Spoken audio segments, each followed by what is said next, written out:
цөмөр хамтдаа эзний оршууд сууцгаая. Тэгээ эзний үг рүү цөмөр анхаарлаа хандуулъя.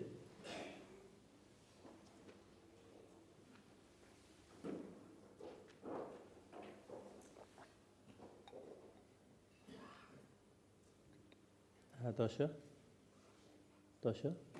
За. Эфес 4-ийн 1-р ишлэлийг би та бүхэнтэй уншихыг хүсэж байна. Цөмөр хамт унших уу?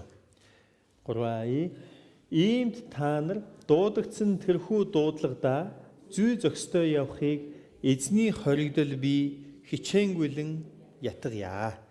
Амен. Энэ өглөө би дахин та бүгдийг Илч Паулийн үгээр ятгахыг хүсэж байна. Учир нь та бол орчлон ертөнцийн суурийг бурхан тавихаас ч өмнө зүрх сэтгэлдээ ширтэн харж байсан тэр хүн бол та юм. Бид заримдаа хэн нэгэн хүнтэй уулзах болох үед тэр уулзалтын төлөө зүрх сэтгэлдээ бэлдэж төсөөлөн зураглан хардаг, тийм ээ? Тэр уулзалт хараахан би болчоогүй боловч тэр уулзалт эхлээгүй байгаа боловч бид яадаг вэ гэхээр бид тэр уулзалтын тухай боддог. За би тэр хүнтэй уулзахдаа ингэж орно. Тэгэж гар барина. Ингэж суун. Тэгээд би хамгийн ихэнд энэ зүйлийн тухай ярина. Тэгээд тэрний дараа дулаан уур амьсгал үүсэж би болсны дараа би тэр хүнд ийм байна гэж яг жинхэнэ хэрэгээ зорилсон зүйлээ ярих болно. Гэх маягтайгаар бид төсөөлөн хардаг. Яг түүн шиг бурхан таныг бүтээгээгүй байхдаа ч таныг яасан бэ гэхээр зураглан харж байсан. Бурхан таныг ямар байхаар зураглан харж байсан бол таны гэм нүгэл үйлдэж байгаагаар чинь байгаа яг тэр үед чинь тийм байдлаар чинь бурхан таныг зураглан харж исэн болов? Миний бодлоор бурхан яг энэ өглөө эртлэн босоод та түүний өмнө сууж байгаа. Энэ зүйлээр таныг зураглан харж байсан гэж би итгэж байна. Амен. Бурхан таныг хэн нэгэн ядарсан, зүдэрсэн, урам хугарсан хүнд туслаж, түүнийг урамшуулж, түүнийг босгон байгуулж байгаа тэр дүр зургаар таныг бурхан ширтэн харж байсан гэж би бодож байна. Харин түүний зураглан харж байсан тэр зураглал бодит болох үед бурхан маш ихээр баярлаж байгаа гэдэгт би итгэж байна. Харин бид түүний зураглан бодож байснаас өөрөөр амьдрах үед бурхан хүү минь, охин минь би чамайг энэс өөр байгаасаа гэж хүссэн юм а гэж халаглан биднийг гимшиж, биднийг бурханы хүслийн дагуу алхаж буцаж ирэх тэр мөчийг хүлээдэг гэдэгт би итгэдэг. Амен.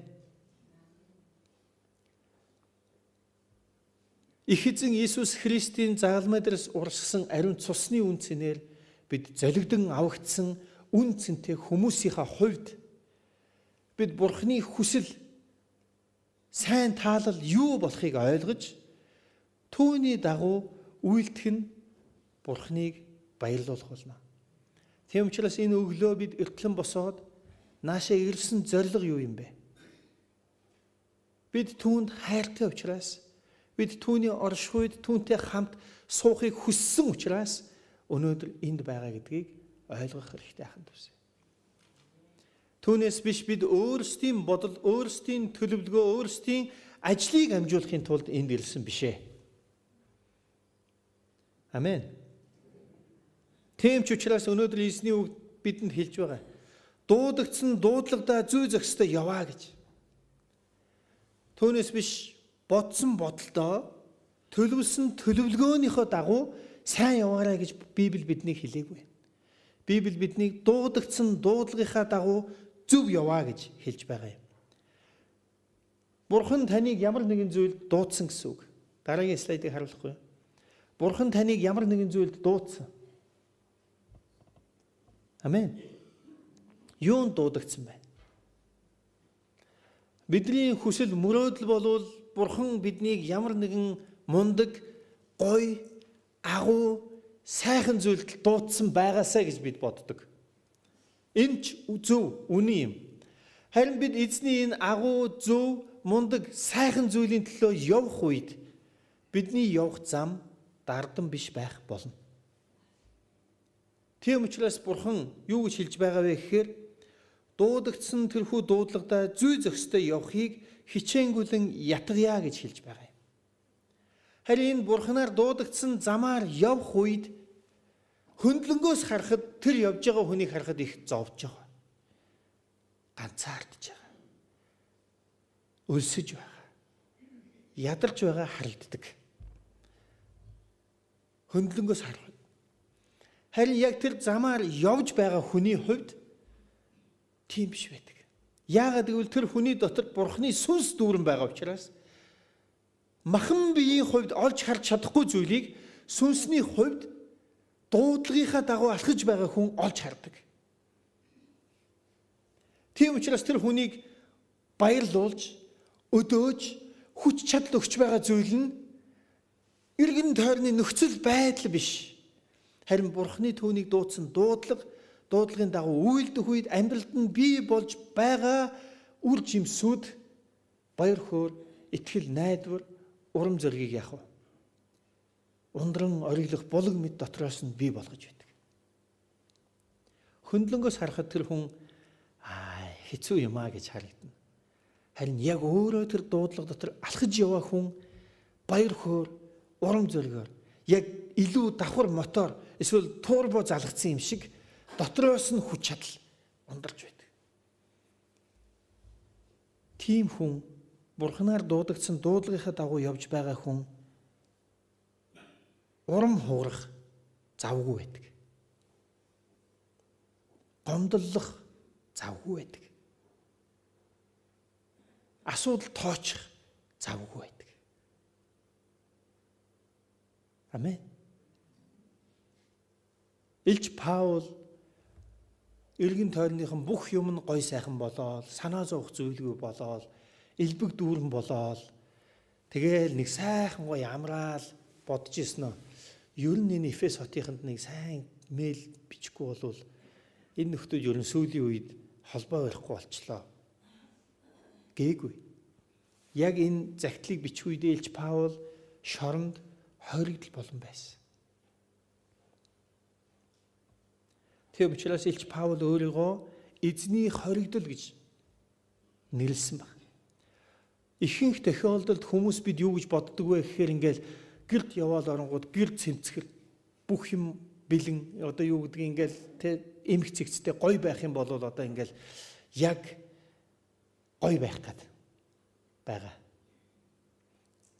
Гараал ирэнгүүт амьдрал ахгүй те бүх юм ингээл жигдэрч гисэн эмх цэгцтэй гой болцсон байвал одоо өстө яг жинхэнэ гой амьдрах гээд байгаа гэсэн ийм бодолтой байдаг. Тэгээ энэ зүйлийг бий болгохын тулд бид нар мөнгө бас дахин мөнгө гэж амьдардаг. Энэ бол дэлхийн хэм хэмжээ, харин Бурханы хэм хэмжээ өөр байна. Эд хөрөнгө биднийг хүрээлэн байгаа нөхцөл байдлаас үл шалтгаалan Бурханы хий гэсэн зүйлийг хийх үед бидэнд баяр хөөр, элбэг дүүрэн байдал ирэх болно гэдгийг эзэн бидэнд хэлсэн ба. Ахан дүүс минь яг үннийг хэлэхэд бид энэ дэлхийн зүйлсийг харж, энэ дэлхийн зүйлсийг бид хичээнгүйлэн чармаа хайх үед сохордог. Бид сүнслэг зүйлсийг харж чадхаа байлдаг. Тэгээ бидний хардаг зүйл юу болдог вэ гэхээр дансны үлдэгдэл, төрөвчөнд байгаа мөнгөний тоо, өмсөж байгаа хувцас, эдлэж байгаа эд зүйл, бусад хүн надтай яаж харьцаж байна? Энэ зүйлс болж эхэлдэг. Харин сүнслэг хүн тэдгээр зүйлсийг бус харин нүдэнд үл харагдах мөнхийн үн цэнтэй тэр зүйлсийг олж хардаг юм аа. Энэ өглөө их эзэн таныг дуудан авчирсан нь дуудагдсан тэрхүү дуудлагатаа зүй зохистой явах ёстой шүү гэдгийг тань сануулахын тулд юм аа. Энэ дэлхийн зүйлсийн хойноос бид хит их явах үедээ сохорсон байх вэ?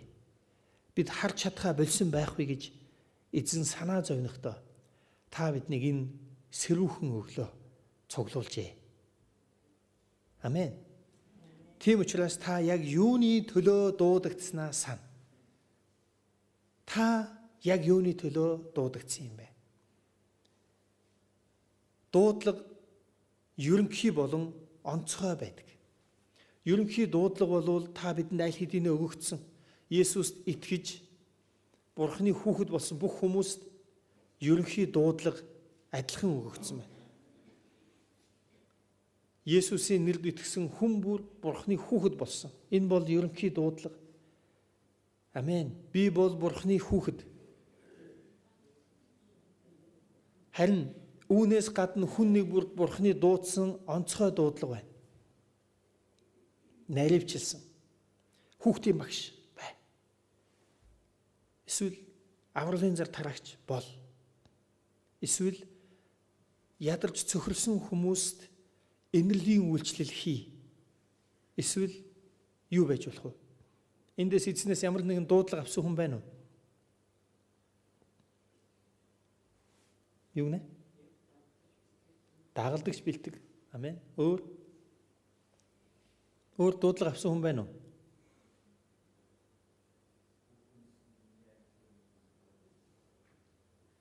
Бүх үндэст нь миний анхлын үнэрт магтаалыг, залбирлыг авчиж хүргэж өгөөрэй. Үндэстнүүдийн төлөө, үндэстнүүдийн дунд очиж магтаарай, залбираарай гэж. Өөр илгээлт. Өөр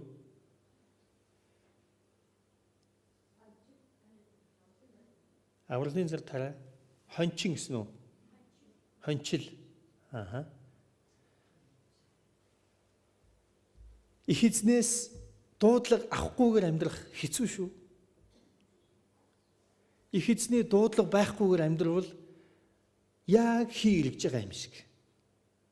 Утгагүй, үр дүнгүй, би юу нэг яах гэж сүмд яваад байгаа гэдэг ийм бодолд та очих болно. Тийм учраас эзнээс дуудлага ав. Ямар хүн эзнээс дуудлага авдгийг мэдхүү. Их залбирдаг хүн, их Библи уншдаг хүн, эзэн минь ээ би таны төлөө амьдрмаар байна, намайг ашиглаж өгөөч гэж хашгирдаг хүн эзнээс дуудлага ав. Эзнээс дуудлага аваагүй хүн амьдрал яах вэ? Нэг хэвээ. Яваалаа. Сүүлдээ би юу нэг яах гэж сүмд явдаг юм бол доо.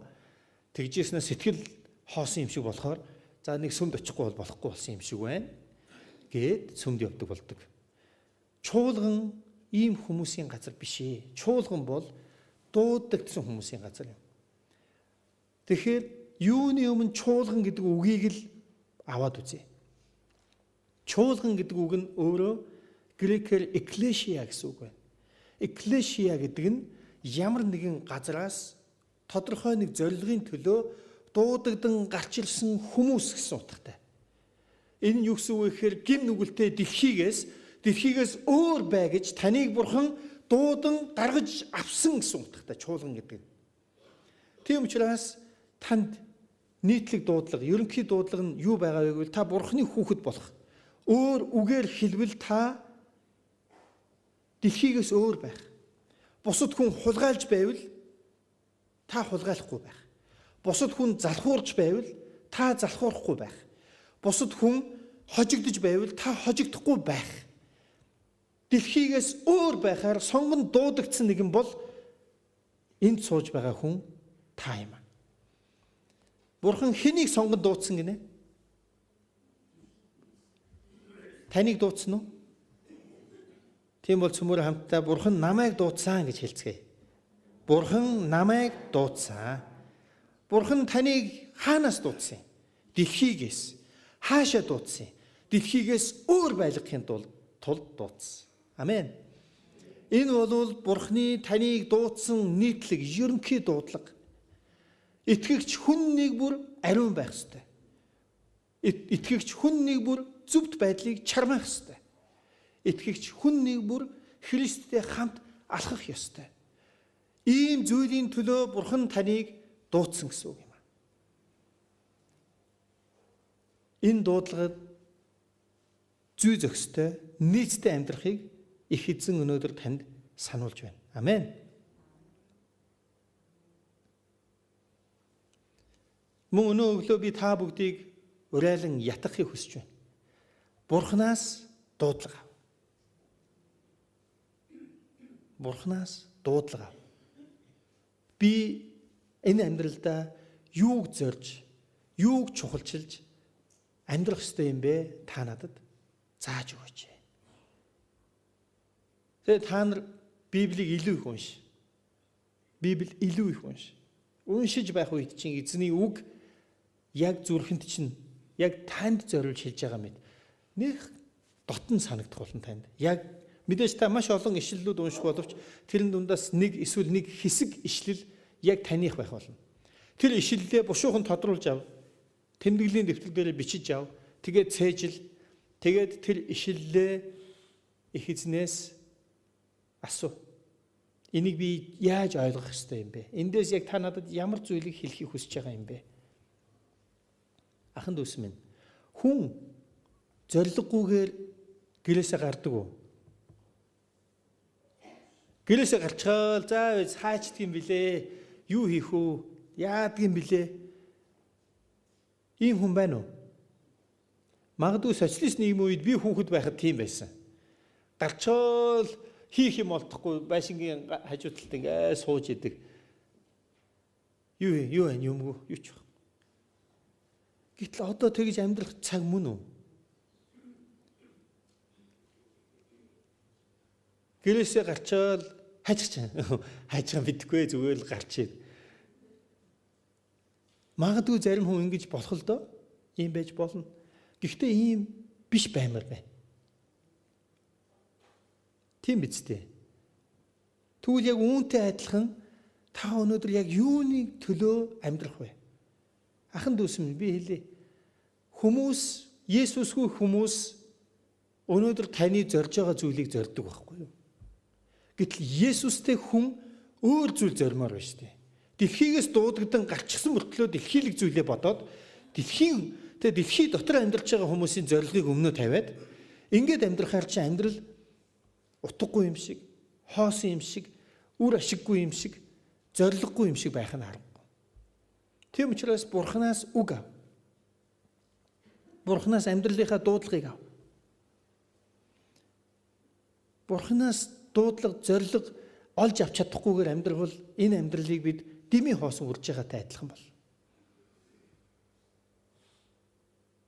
Энэ зүйлх юм бол яг нэг 10 жилийн хүүхэд хичээлээ яаж хийдэг вүлээ? Нэг муу сурдаг хүүхэд хичээлээ яаж хийдэг вэ? Муу сурж байгаагүй хүмүүс болохоор мэдэхгүй байж магадгүй. Би жоохон хэлж өгье. 10 жилд муу сурдаг хүүхэд яадаг вэ гэхээр хичээлийн үеэр өөр юм хийдэг байхгүй. Багш тэнд нэг юм яриад байна. Энэ хажууд. Тэгэл эсвэл өөр нэгэн лөө хичээл дараад хоёулаа гоё тийшээ явъя. Надад 50 мөнгө байна. Чи юмд мөнгө байна уу? Гараад богч авч жажлын ч юм уу нэг тийм юм яриад хичээл дээр ингэ сууж идэг. Тийм биз дээ. Тэгээ хараад юу хийх вэ? Гэрийн даалгавар хийх үү? Хийхгүй. Яах вэ? Цүнхээ юм уу нэг тийшээ шидлээ, хувцаа, формо тайллаа, нэг хувц өмслөө, талх барьж идлээ. Тэгэл гарч гүйлээ тоглоллоо.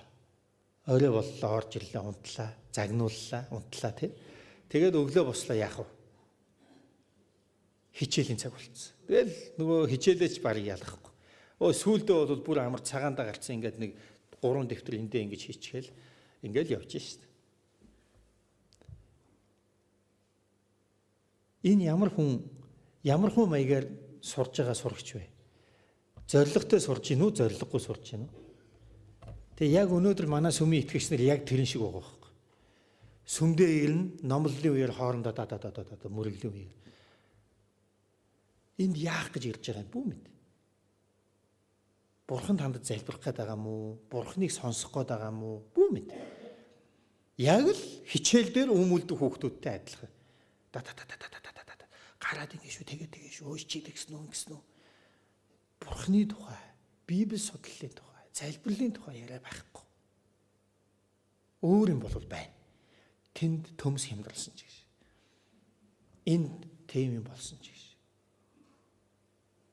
Тэгээ гэртээ хараад яах вэ? Библи унших уу? Уншихгүй.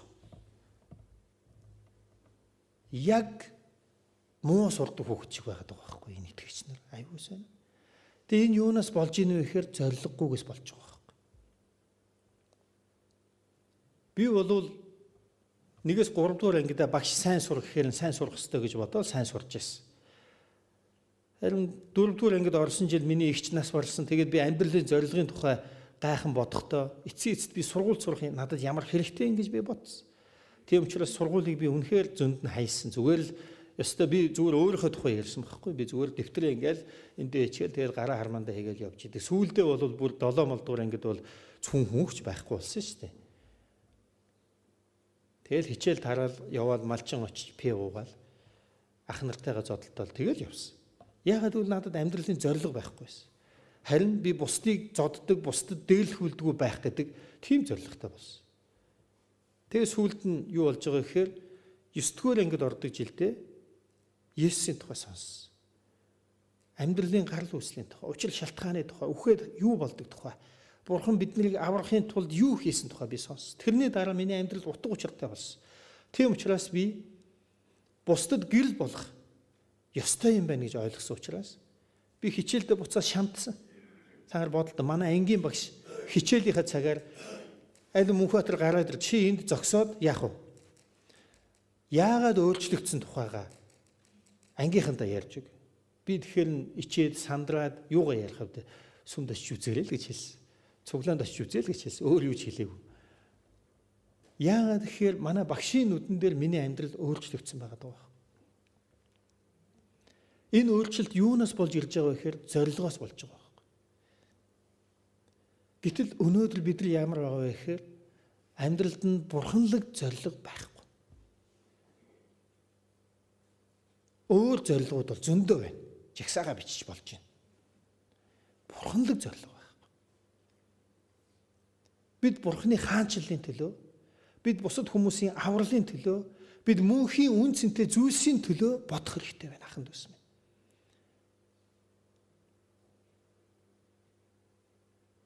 Та бурхан танд хайртай гэдэгт итгэдэг үү? Бурхан таныг Есүс Христээр дамжуулж уучлсан гэдэгт та итгэдэг үү?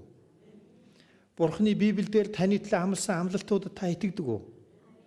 Тэгвэл та Матай 6-гийн 33-д итгэдэг үү? Түүнийгээ үлсээрээ харуулмаар. Амен.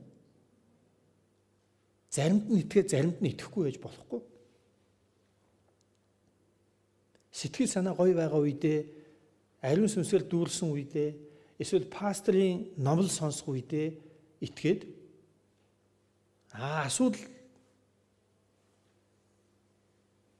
гачигдал гинтийн нөхцөл байдлууд үүсэх үед итгэхгүй өөрөөхөө шийдээд авах юм бол энэ биш шүү дээ.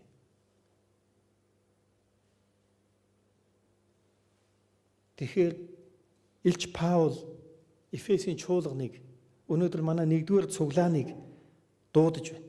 Юунд? Дуудагдсан дуудлагадаа зүй зохистой яваа гэж. Тэгсэн чинь дуудагдаагүй хүмүүс байвал яах вэ? Өөрөөр хэлбэл би юунд дуудагдснаа мэдэхгүй гэж зогсож байгаа хүмүүс байвал яаж дуудлагын дагуу зүй зохистой явах юм? Тэгээ хамгийн үндсэн элементарны гэж ярьдаг тийм ээ. Basic тэр зүйлсийг үнэхээр бид ойлгох хэрэгтэй байна. Бид дараагийн үе рүү явах гээд байна шүү дээ ахын дүүс минь. Тэгсэн чинь нөөл нэг суур элементарны зүйлсүүдээ яриад Илч Паул Коринтынд юу гэж хэлснийг санаж байгаа үст. Би та нарт бор хоол өгөөгүй. Би та нарт сүү хоол өгсөн. Яагаад гэвэл та нар бор хоол идэх болоогүй байна. Ингэж хэлсэн. Өнөөдөр манай чуулган бор хоол идэх болсон уу?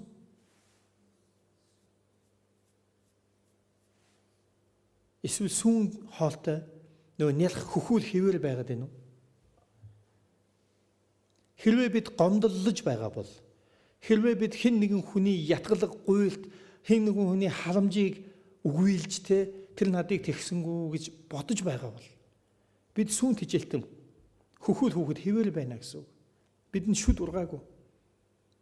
Хэн нэгэн хүн харж сайхан инех юм болвол нь тэр өдөр гэрэлтэй. Хэн нэгэн хүн хатуу хүн хэлчих юм бол тэр өдөр höмөлдсөн тоогоо шиг байж байгаа бол энэ мэн юу гэсэн үг вэ гэхээр бид нар төлөвшөөгүй. бид нар бор хоолнд ороогүй байна гэсэн үг. Ахын дүүс минь дэлхий гим нүглээс болж ялзарч мөхөл рүү явж байна. Та бид хоёрыг төлөвшөж, та бид хоёрыг бор хоолнд орохыг хүлээсээр байтал тэнд хэдэн зуун хүн Бурхныг таньж мэдхгүйгээр үхэж байгаа гэдгийг та ойлгож байна уу?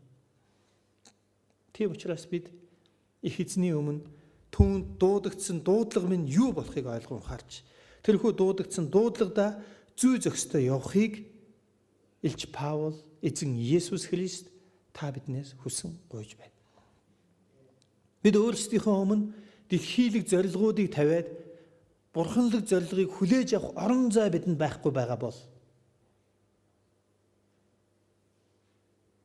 өнөөдөр эзэн таныг энэ тухай эргцүүлэн бодохыг хүсэж байгаа гэж би итгэж байна. Амен. Тэгээ энэ цаг мөчид цөмөр хамтдаа эзний үгийн дагуу залбирцгаая.